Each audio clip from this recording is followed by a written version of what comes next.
মনে রেখে দেন। আপনার বিমান বাহিনী অনেক শক্তিশালী। রংপুর দিনাজপুরে আমাদের আগে বিমান বাহিনী আসলে এটা আমরা জ্বালাই মালিকে ঠিক করতেছি 12 কিলোমিটার দূরে। আপনার সমস্যা কি? আপনার মাথা বেশি কেন? আপনার তো পড়া শক্তি, আপনার বলো 5 মিনিট উপরে দিবেন। আমাদের ভূখণ্ডে আমরা যদি বিমান ঠিকঠাক করি, আপনাদের ভয় কেন? আপনাদের বলতেছেন আমাদেরকে পারবেন না, 5 মিনিট আমাদের উপরে দিবেন, এটা বেলায় সাহসী, আপনারা ভয় পাবেন কেন? অবকা দিয়ে না, বাঙালি কিন্তু ক্ষেত্রে সমস্যা আছে। অবকা দিয়ে না, আন্তর্জাতিক ভাবে প্রমাণিত আপনারা ভীতু জাতি, আন্তর্জাতিক ভাবে ভারতের ভীতু জাতি। কথা প্রমাণ আছে না নাই? কাঁটাতারের বেলা কিছুক্ষণ পরে পরে আমাদের বিজিবির ক্যাম্প আছে হলো একটা, ওই একটা ক্যাম্পের বিপরীতে ভারতের বিএসএফ এর ক্যাম্প হলো 3টা। যারা পুলিশ ডিপার্টমেন্টে তারা হলো বিজিবির ক্যাম্প হলো 3টা, আর বিজিবি বাংলাদেশের বিএসএফ এর ক্যাম্প হলো 3টা ভারতে। কাঁটাতারের ভিতরে তো কাঁটাতার এমনি একটা সাহস পায় না, কথা হলো তো ওরা কাঁটাতারের ভিতরেই থাকে। ক্যাম্প হলো 3টা, আর আমাদের বাঙালি বিজিবি আমাদের ক্যাম্প হলো একটা। আমাদের ক্যাম্পে থাকে 20-25 জন, অবয় এক ক্যাম্পে থাকে 40-45 জন। কয় হলো মোটামুটি 2-250 হারা থাকে। আমাদের বিজিবি 20টা বিপরীতে থাকে। ধরেছে কেনা জরুরবান কি কেবল আসে আমরা জানি না কোসু কিছু খান আর তেতুলের টক খান দিয়ে অনুষ্ঠান আমরা আমল হলো কি কইতে তো আপনি কি না আমরা খাই লাল মুরুর গুস্ত কথা লক্ষ্য করছেন আলাদা লাল মুরুর গুস্ত একটা মিলিটারি যদি এমনি রাইফেলের ধাবুক দেয়া আল্লাহু আকবার বলে যদি গুলি করে ওই সমস্ত বিএসএফ দৌড়িয়া হরা লাগবে কোন জায়গায় যাইবো না লাইনে ব্যাক করবা। এই মান আছে না না আছে? আত্মমান ওই যে মাওলানা আব্দুল হামিদ খান ভাসানী এর জায়গায় এই ইতিহাস জায়গা থেকে আপনারা কেউ না ছিল আলাইকুম নাই তা শিক্ষা আইতো আছে তোমার অতএব এই সমস্ত অপকল্পে পুরোই কাম হবো না। আবার আমার সিকিম থেকে কথা বলতে আবার সিকিম থেকে বানাইছে ফেনি কথা ঠিক করে এই ফেনির সিকিম থেকে বানিয়ে মানে আটকে দিবেন, ফেনির সাথে 20% বাংলাদেশ বিচ্ছিন্ন করবেন, পাকিস্তান করে থাকবে। পাকিস্তান দেখবো যে 71 সালে আমাকে দাওয়ানে খেদাইছে, এই প্রতিশোধটা এই থালায় দেওয়া হবে সবাই। পাকিস্তান একটা পরাশক্তি, ওরা সব অস্ত্র হ্যান ত্যান নিয়ে এই 18 কোটি মানুষের মধ্যে সব মিলিয়ে দিল। আর ওখান থেকে একটা সিরিয়াল ধরো চিন্তা করে সব বলার পর্যন্ত বিমান হামলা করতে পারবে বাংলার জমিনের বুকে, ইমান হামলা করতে পারবে। বিমান হামলা চলবে, ইমান হামলা চলবে না। এই 18 কোটি তৌহিদবাদী জনতার ইমান যে আছে এই ইমানে কোনো হামলা চলবে না। এরা সব যদি নামে চীন আছে, চীন বন্ধুত্ব, সৌদি আরব, কুয়েত, কাতার, আবুধাবি, ওমান, মস্কো, আর পাকিস্তান তো সরাসরি আসবে 71 সালে সেই প্রতিহত হওয়ার জন্য। যে এইবার পাইছি সুযোগ, এই সুযোগে মামুর বাড়ি আগুন লাগছে এই হলো খাইয়া গই রান্না যা আছে। তবে এই সমস্ত উত্তপ্ত পরিবেশে কিছু উচ্ছিষ্ট আছে, ওই ভারতের কিছু ওই যে মিডিয়া চ্যানেল আছে টাকা টাকা দিয়া এই উচ্ছিষ্ট গুলাকে তারা মাঠ গরমের জন্য তারা বলে এটা দুই দেশের সম্প্রীতি নষ্ট করে। অতএব ভারত আমাদেরকে যে কোনো ব্যাপারে ভয় দেখা যায়, কোনো লাভ নাই, কি বন্ধ করে দিবে, বন্ধ করে দেন না, অলরেডি বর্ডার বন্ধই, একবার 50 ফিট বন্ধ হয়ে যাবে। দেখি আল্লাহ পাক বাংলাদেশে মার নাকি দেখি চলে কিনা, চলবে কিনা, চলবে ভালো চলবে কিনা। শুনেন এই দরবার শরীফ অনেকে আমরা শুনছি তারাই নাকি দরবার চালায়, তার না হলে দরবার নাকি চলবেই না, তার জ্ঞান আছে না? চলে না? চলে, ভালো চলে না? ভালো চলে, চলে কেমন? ভারত যদি মনে করে যে আমাকে দিয়ে চলে হাতকে দেন, দেখেন প্রমাণ করে দেখেন আল্লাহ আলো ভালো চালাবে। যত কুইনার যুবক সব পেঁয়াজ খেতে নামবো, তাই এখন পেঁয়াজ তো বন্ধ করে দিছে, হ্যাঁ নামাজ করে খাবো, একটাও আর মাঠে ঘাটে আর বিড়ি খাওয়ানো একটা থাকবো, সব খাবে না। সুবহানাল্লাহ, রাগ না লক্ষ্মী। কিন্তু তারপরও আমি বলি এদের উল্টা পাল্টা বলে পরিবেশ নষ্ট করে অস্থিতিশীল পরিস্থিতি সৃষ্টি করে বাংলাদেশের মধ্যে অশান্তি সৃষ্টি করে না। বাংলাদেশ ভালো থাকেন, ইন্ডিয়া ভালো থাকেন, সম্প্রীতি থাকবেন, আমাদের দিকে কোনো ভয় নেই, আমরা যুদ্ধবাজ না, আমরা যুদ্ধ করব না, তবে আমাদের ডিফেন্স শক্তিশালী করা দরকার। উড়োজাহাজ, হেলিকপ্টার, এরোপ্লেন আরো শক্তিশালী করা দরকার, ভিতরে বাংকার করা দরকার, যে বাংকারের ভিতরে ফাইটার গুলি থাকবে আমার ব্রেনে যা খাটে, আর ওই ধরনের কিছু ফাইটার বানায়া ইন্ডিয়া বানায়া রেডি করিয়া যুদ্ধ বিমান বানিয়ে উড়ে রাখা কথা বলছে। এবং যুদ্ধ যত বিমান হামলা করুক আসল গুণা জানি বাংলাদেশ দিকেই থাকে। কমপক্ষে 50,000 সৈন্য যে কয়টা দিক আমাদের আছে, নোয়াখালী আছে, কুমিল্লা আছে, আপনার ওই উত্তরে আছে, পশ্চিমে আছে, এই জায়গায় কমপক্ষে 50,000 সৈন্য আমাদের বাংকার রেখে ক্লিয়ার করে আমাদেরকে রাখতে হবে। এবং 1,60,000 আমাদের সৈনিক আছে বাংলাদেশের বুকে, সংখ্যা কম, বাড়াইতে হবে। কমপক্ষে 3 লক্ষ দরকার, আরো 1.5 লাখ দরকার, আরো 1.5 লাখ দরকার। এই জন্য বাজেট পেশ করা দরকার সৈনিকদেরকে।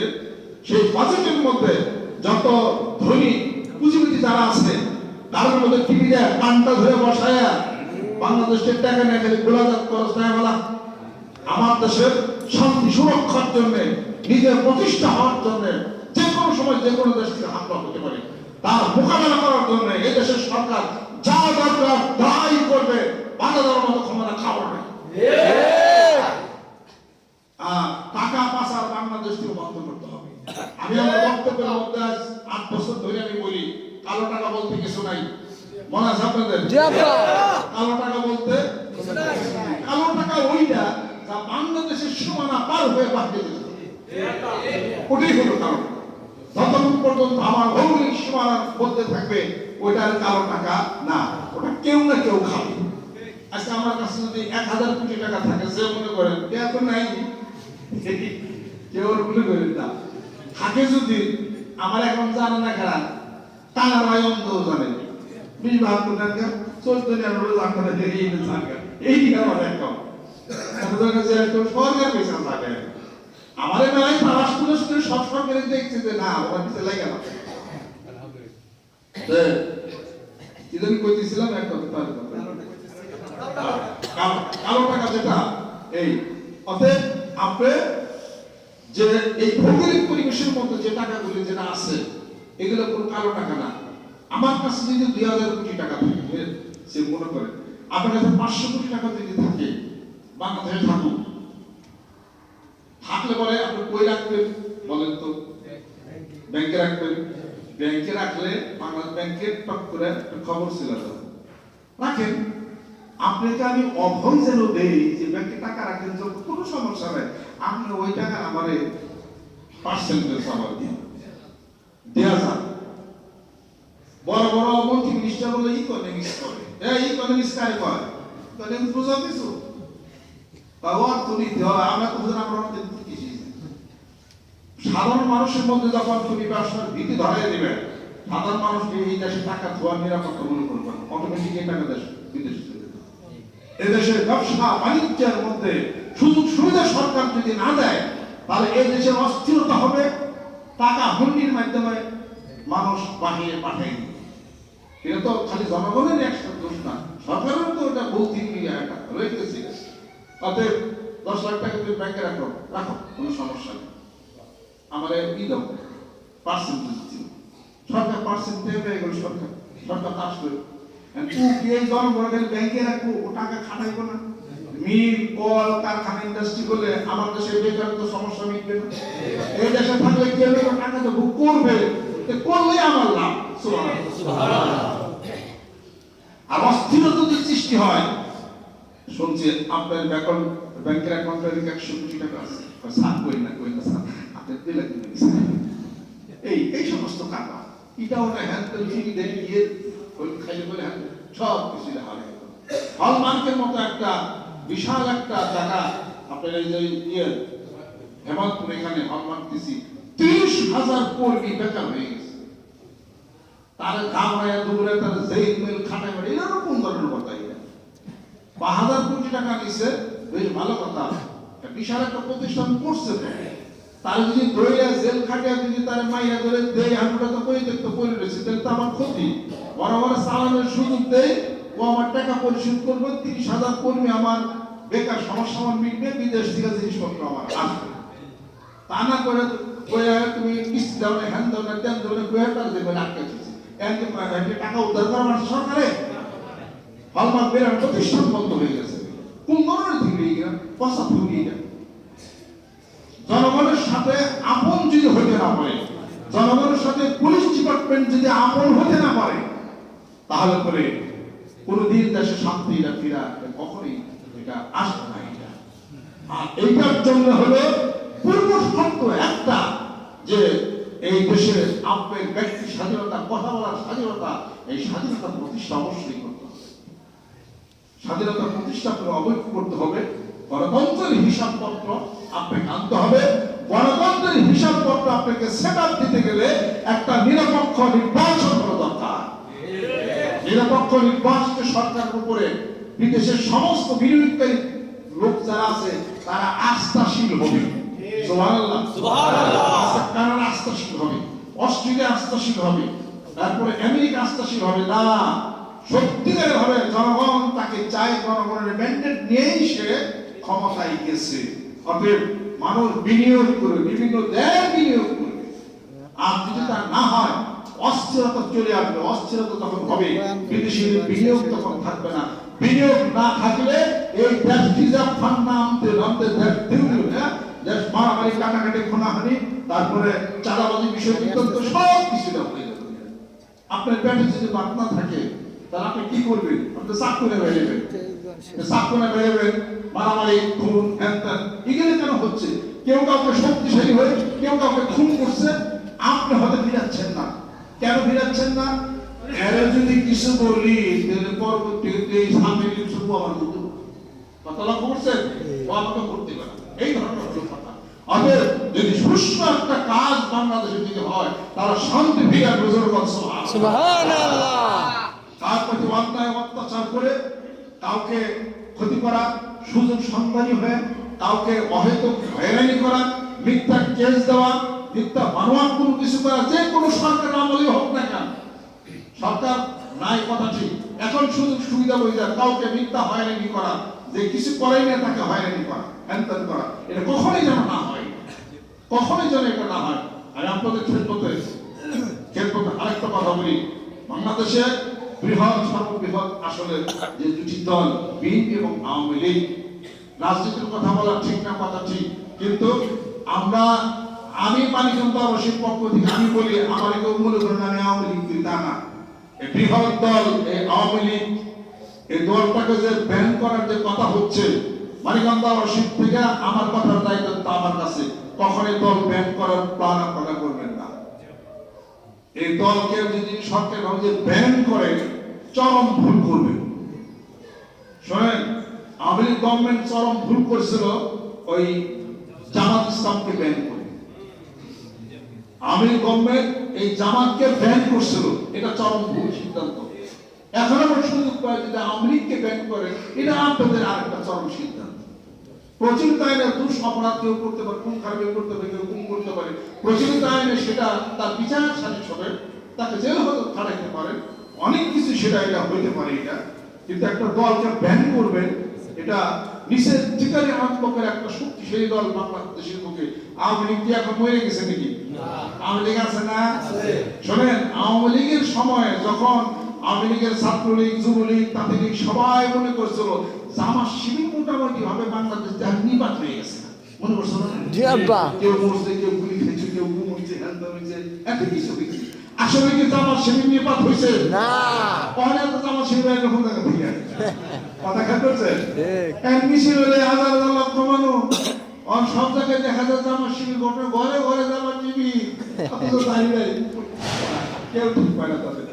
এখন সব ছাত্র জামাত শিবির আগে কোন জায়গা থেকে অতএব এখন মনে করেন ওই আওয়ামী লীগও আস্তে আস্তে থাকবে রূপ দিয়া কথা ঠিক ঘরে ঘরে আওয়ামী লীগও আছে এটা মনে রেখে দিয়ে এছাড়া একভাবে শুধু খালি করে এরপরে যদি এদের খণ্ড অঙ্গ সংগঠন যেগুলো আছে ছাত্রলীগ আছে এরপর তাঁতি লীগ আছে কৃষক শ্রমিক লীগ আছে এগুলো একটা ছোট ছোট সংগঠন অঙ্গ সংগঠন এই সংগঠন কোথায় যে অপতৎপরতা হয় সেগুলোর ব্যাপারগুলো আলাদা কিন্তু বৃহৎ এই যে আওয়ামী লীগ যে দলটা আছে এটাকে ব্যান করবেন এই সিদ্ধান্ত চরম ভুল এই সিদ্ধান্ত আপনারা কখনোই নেন না বরং আওয়ামী লীগ তারা নিজেরা মিলে ভালো ভালো মানুষদেরকে নিয়ে তাদের মধ্যে যারা 2 নম্বরই ছিল এগুলোকে বাদ দিয়া তারা সুন্দর দল গঠন করে তারা নির্বাচন আগামী নির্বাচন আসবে এটাই হলো সত্য এটাই হলো সত্য তাহলে পরে সকলে নির্বাচন আসুক সেই সুযোগ তাদের দিতে হবে আর দেশের দুর্নীতির কাজ যারা করছে টাকা পয়সা নিয়ে ব্যাংকগুলো যারা করছে অবশ্যই তাদেরকে ধরে এনে সেই টাকা বাংলাদেশের এই ব্যাংকে জমা করা হোক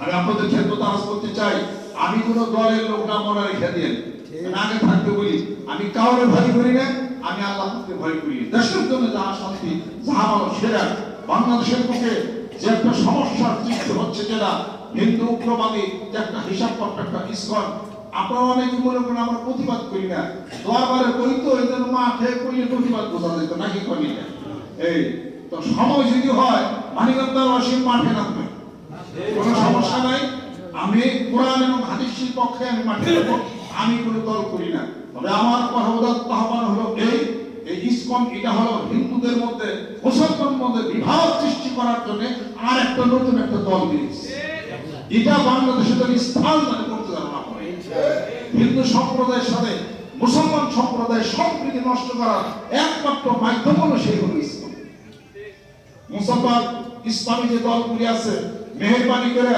আজকে বিএনপি আপনার ধানেশ্বরী আওয়ামী লীগ আপনার হলো নৌকা মার্কা জাতীয় পার্টি লাঙ্গল মার্কা সব ইসলামী দলগুলো নেয় একটা মার্কা দেন একটা মার্কা দেন সব ইসলামী দলগুলো নেয় একটা মার্কা দেন মানিকগঞ্জবাসী আপনাদেরকে সমর্থন দিয়ে মাথা করে আলহামদুলিল্লাহ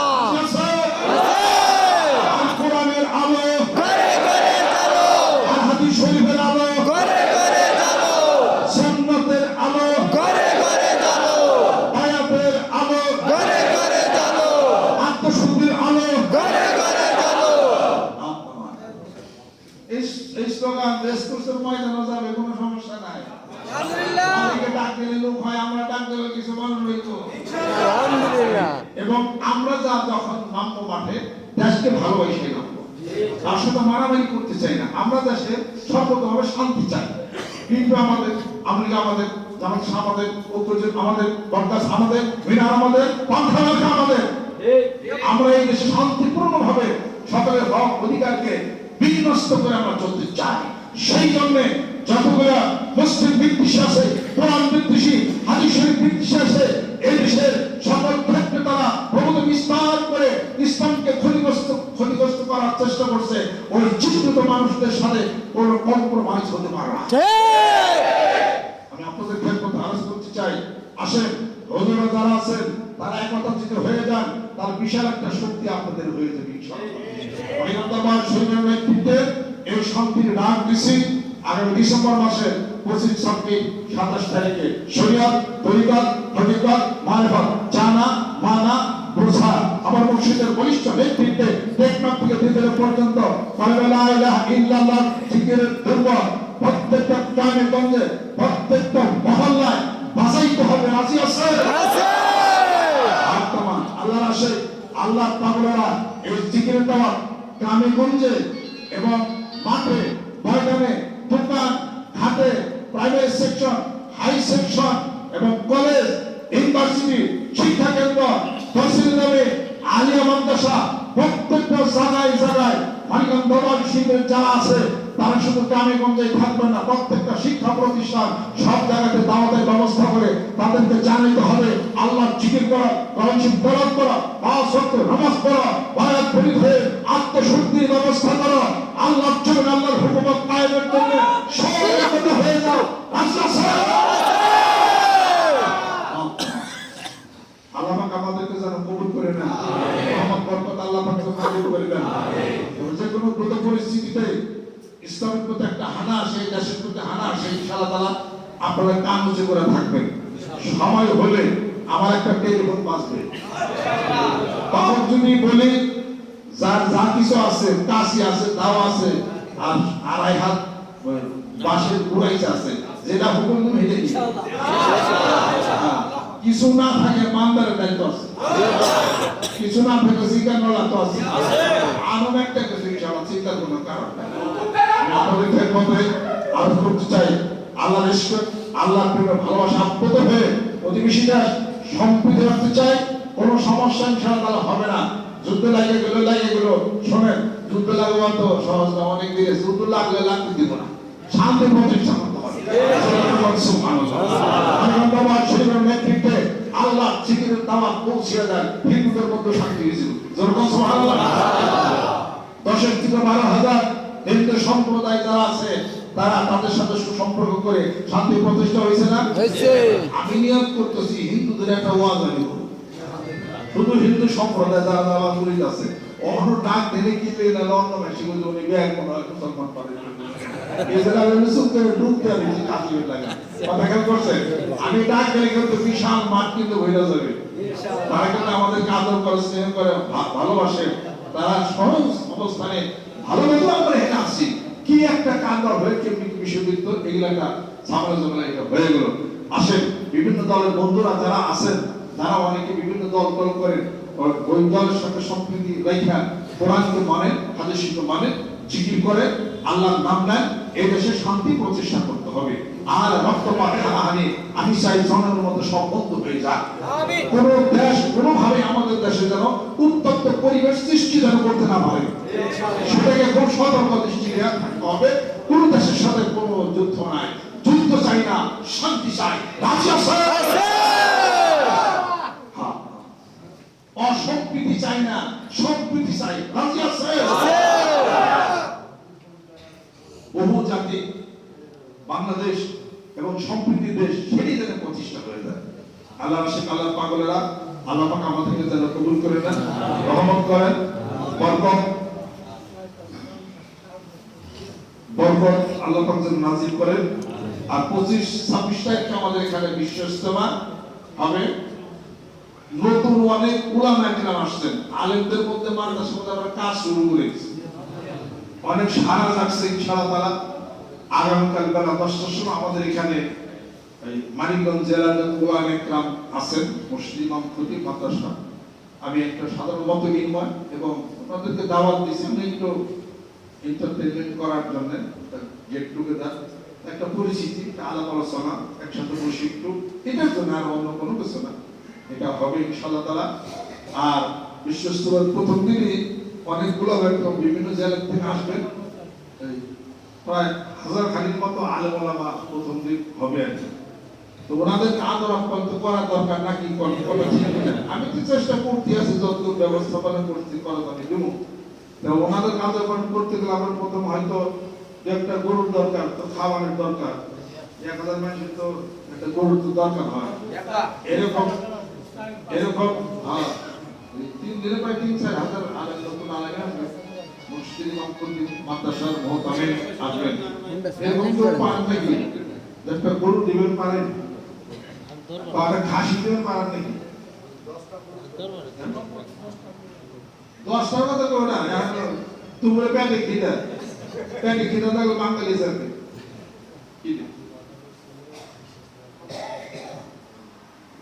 আচ্ছা বিশ্বের আচ্ছা বসো, ভালো খুশি হয়ে যাও। মানুষ থাকে না, মারটা নেন পরে ব্যক্তি করবো, এরকম তো আসে নাকি গরু মুরগি কিন্তু দেওয়ার ক্ষমতা কেউ না, যে রূপ দিতে থেকে আর 1 ঘন্টা করে কি ওখানে আসল কারণে মশলা যায়। মুরগি দিবা না মুসলিমের দুরা আমি তো শুধু কথা বলতেছি ক্ষমতা নেই আপনারা খাসি দিয়ে করানো যদি পারেন একটা খাসি পাওয়া যাচ্ছে খুব সর্বনিম্ন হ্যাঁ অল্প থেকে খাসি দিয়ে একদম খেলা আলহামদুলিল্লাহ খারাপ এই যে টিপু না টিপু সাথে আরো লোক বোধহয় আসছে বন্ধু বান্ধব আসছে আমার খুব হিতাকাঙ্ক্ষী দরবারে একনিষ্ঠ কর্মী আলহামদুলিল্লাহ ঠিক আছে চিন্তা একটা খাসি তো গ্রহণ করে চিন্তা টেনশন আছে আলাদা সব টেনশন দূর করে দেয় আমাদের আলোক আমাদের ওই যে শেরপুরে প্রতিনিধি আল্লাহ পাক কবুল করেন একটা খাসি 12,000 টাকা আলহামদুলিল্লাহ কি নাম বাবুল আক্তার একটা খাসি 12,000 আলহামদুলিল্লাহ